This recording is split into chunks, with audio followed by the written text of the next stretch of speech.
The Masque of the Red Death by Edgar Allan Poe. The Red Death had long devastated the country. No pestilence had ever been so fatal or so hideous. Blood was its avatar and its seal, the redness and the horror of blood. There were sharp pains and sudden dizziness, and then profuse bleeding at the pores, with dissolution. The scarlet stains upon the body, and especially upon the face of the victim, were the pest ban which shut him out from the aid and from the sympathy of his fellow men. And the whole seizure, progress, and termination of the disease were the incidents of half an hour.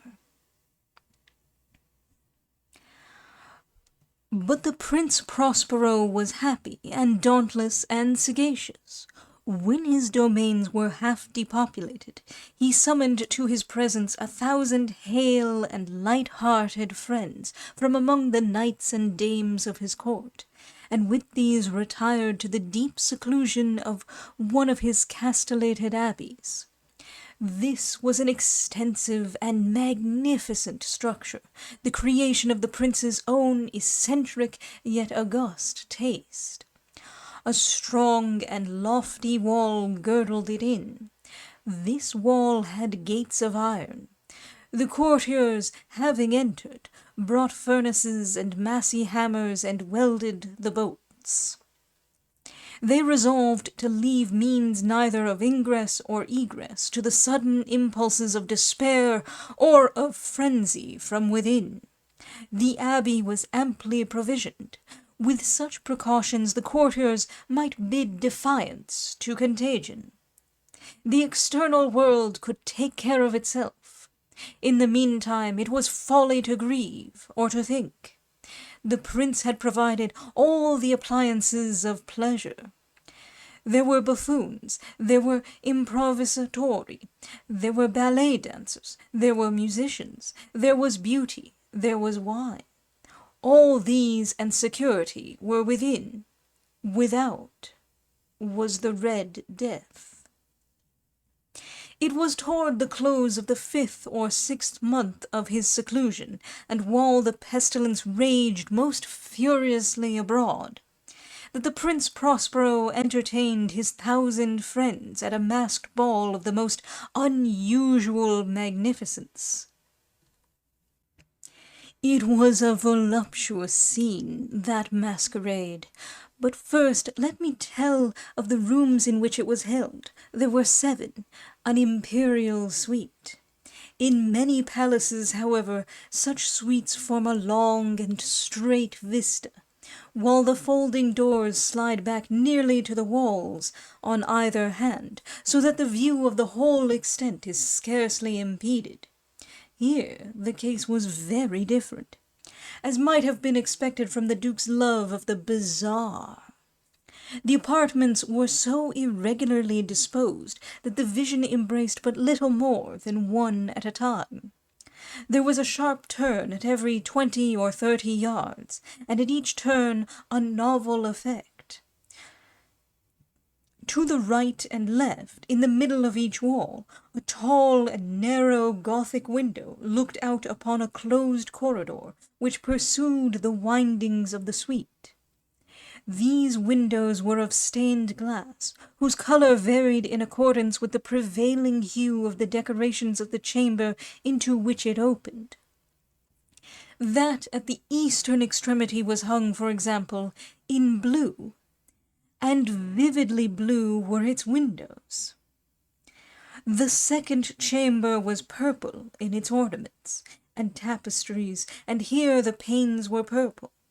The third was green throughout, and so were the casements. The fourth was furnished and lighted with orange, the 5th with white, the 6th with violet. The 7th apartment was closely shrouded in black velvet tapestries that hung all over the ceiling and down the walls, falling in heavy folds upon a carpet of the same material and hue. But in this chamber only, the color of the windows failed to correspond with the decorations.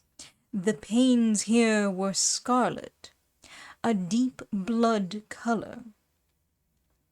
Now in no one of the 7 apartments was there any lamp or candelabrum, amid the profusion of golden ornaments that lay scattered to and fro or depended from the roof. There was no light of any kind emanating from lamp or candle within the suite of chambers. But in the corridors that followed the suite there stood, opposite to each window, a heavy tripod, bearing a brazier of fire that projected its rays through the tinted glass and so glaringly illumined the room. And thus were produced a multitude of gaudy and fantastic appearances.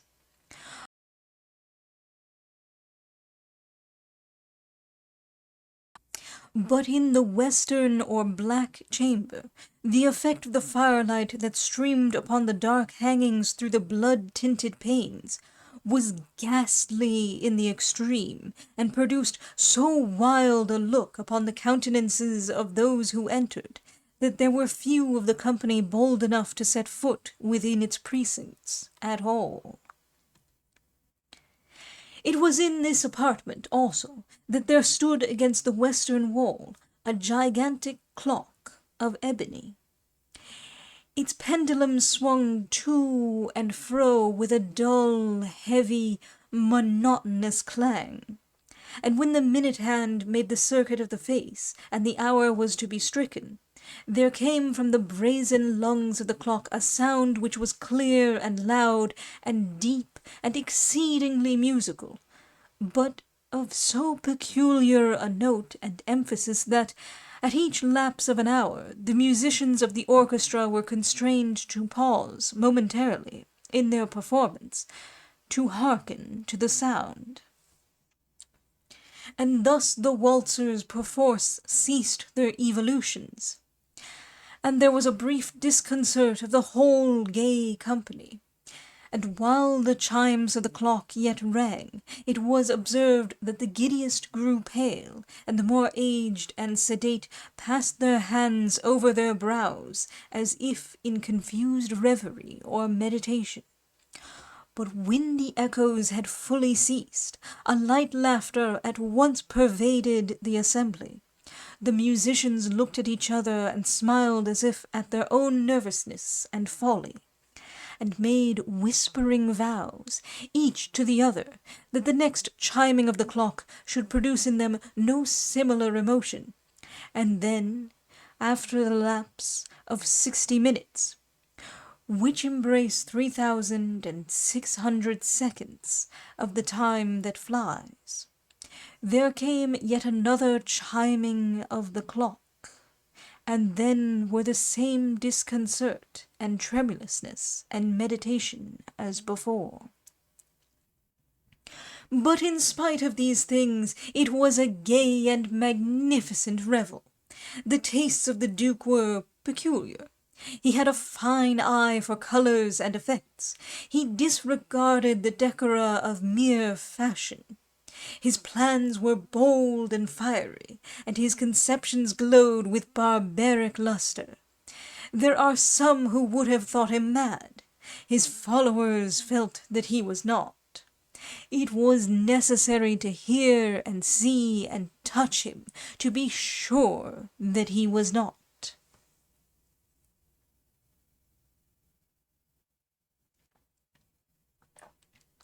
He had directed, in great part, the movable embellishments of the 7 chambers, upon occasion of this great fete, and it was his own guiding taste which had given character to the masqueraders. Be sure they were grotesque. There were much glare and glitter and piquancy and phantasm, much of what has been since seen in Hernani. There were arabesque figures with unsuited limbs and appointments. There were delirious fancies, such as the madman fashions. There was much of the beautiful, much of the wanton, much of the bizarre, something of the terrible, and not a little of that which might have excited disgust. To and fro in the 7 chambers there stalked, in fact, a multitude of dreams. And these, the dreams, writhed in and about, taking hue from the rooms, and causing the wild music of the orchestra to seem as the echo of their steps. And anon there strikes the ebony clock which stands in the hall of velvet. And then, for a moment, all is still, and all is silent, save the voice of the clock. The dreams are stiff frozen as they stand, but the echoes of the chime die away. They have endured but an instant, and a light, half-subdued laughter floats after them as they depart. And now again the music swells, and the dreams live, and writhe to and fro more merrily than ever, taking hue from the many-tinted windows through which stream the rays from the tripods. But to the chamber which lies most westwardly of the 7, there are now none of the maskers who venture. For the night is waning away, and there flows a ruddier light through the blood-colored panes, and the blackness of the sable drapery appalls. And to him whose foot falls upon the sable carpet, there comes from the near clock of ebony a muffled peal, more solemnly emphatic than any which reaches their ears, who indulge in the more remote gaieties of the other apartments. But these other apartments were densely crowded, and in them beat feverishly the heart of life, and the revel went whirlingly on, until at length there commenced the sounding of midnight upon the clock, and then the music ceased, as I have told, and the evolutions of the waltzers were quieted, and there was an uneasy cessation of all things as before. But now there were 12 strokes to be sounded by the bell of the clock. And thus it happened, perhaps, that more of thought crept, with more of time, into the meditations of the thoughtful among those who revelled. And thus, too, it happened, perhaps, that before the last echoes of the last chime had utterly sunk into silence, there were many individuals in the crowd who had found leisure to become aware of the presence of a masked figure, which had arrested the attention of no single individual before. And the rumour of this new presence having spread itself whisperingly around, there arose at length from the whole company a buzz, or murmur, expressive of disapprobation and surprise, then finally of terror, of horror, and of disgust. In an assembly of phantasms such as I have painted, it may well be supposed that no ordinary appearance could have excited such sensation. In truth, the masquerade license of the night was nearly unlimited. But the figure in question had out-Heroded Herod, and gone beyond the bounds of even the prince's indefinite decorum. There are chords in the hearts of the most reckless, which cannot be touched without emotion, even with the utterly lost, to whom life and death are equally jests. There are matters of which no jest can be made. The whole company, indeed, seemed now deeply to feel that in the costume and bearing of the stranger neither wit nor propriety existed. The figure was tall and gaunt, and shrouded from head to foot in the habiliments of the grave. The mask which concealed the visage was made so nearly to resemble the countenance of a stiffened corpse that the closest scrutiny must have had difficulty in detecting the cheat. And yet all this might have been endured, if not approved, by the mad revellers around. But the mummer had gone so far as to assume the type of the Red Death. His vesture was dabbled in blood, and his broad brow, with all the features of the face, was besprinkled with the scarlet horror. When the eyes of Prince Prospero fell upon this spectral image, which with a slow and solemn movement, as if more fully to sustain its role, stalked to and fro among the waltzers, he was seen to be convulsed, in the first moment with a strong shudder either of terror or distaste, but in the next his brow reddened with rage. "Who dares?" he demanded hoarsely of the courtiers who stood near him. "Who dares insult us with this blasphemous mockery? Seize him and unmask him, that we may know whom we have to hang at sunrise from the battlements." It was in the eastern or blue chamber in which stood the Prince Prospero as he uttered these words. They rang throughout the 7 rooms loudly and clearly, for the prince was a bold and robust man, and the music had become hushed at the waving of his hand. It was in the blue room where stood the prince, with a group of pale courtiers by his side. At first, as he spoke, there was a slight rushing movement of this group in the direction of the intruder, who at the moment was also near at hand, and now, with deliberate and stately step, made closer approach to the speaker.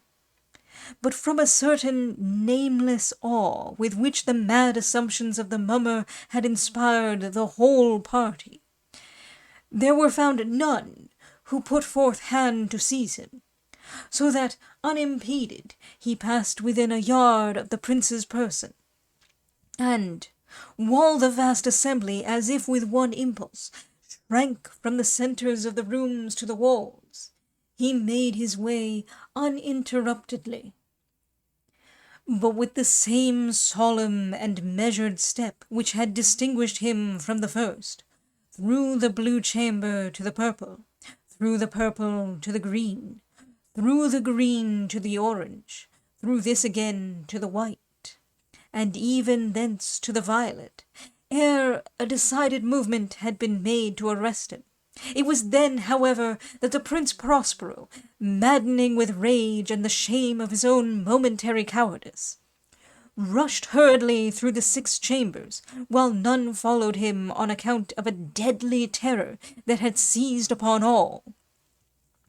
He bore aloft a drawn dagger, and had approached, in rapid impetuosity, to within 3 or 4 feet of the retreating figure, when the latter, having attained to the extremity of the velvet apartment, turned suddenly and confronted his pursuer.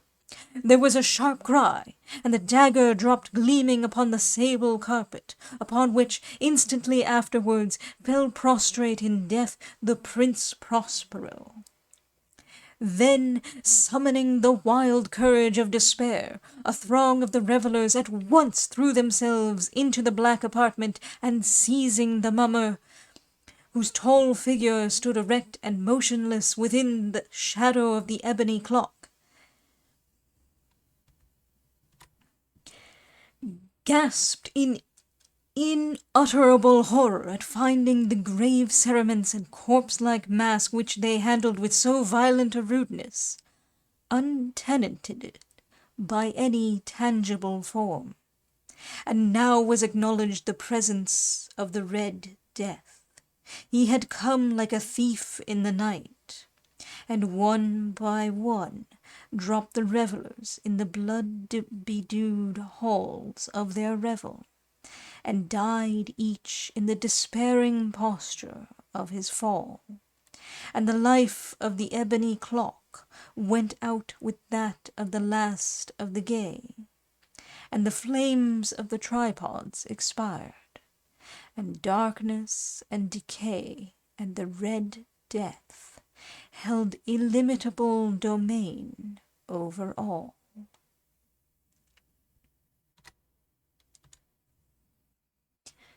Finis, that is the end of The Masque of the Red Death by Edgar Allan Poe.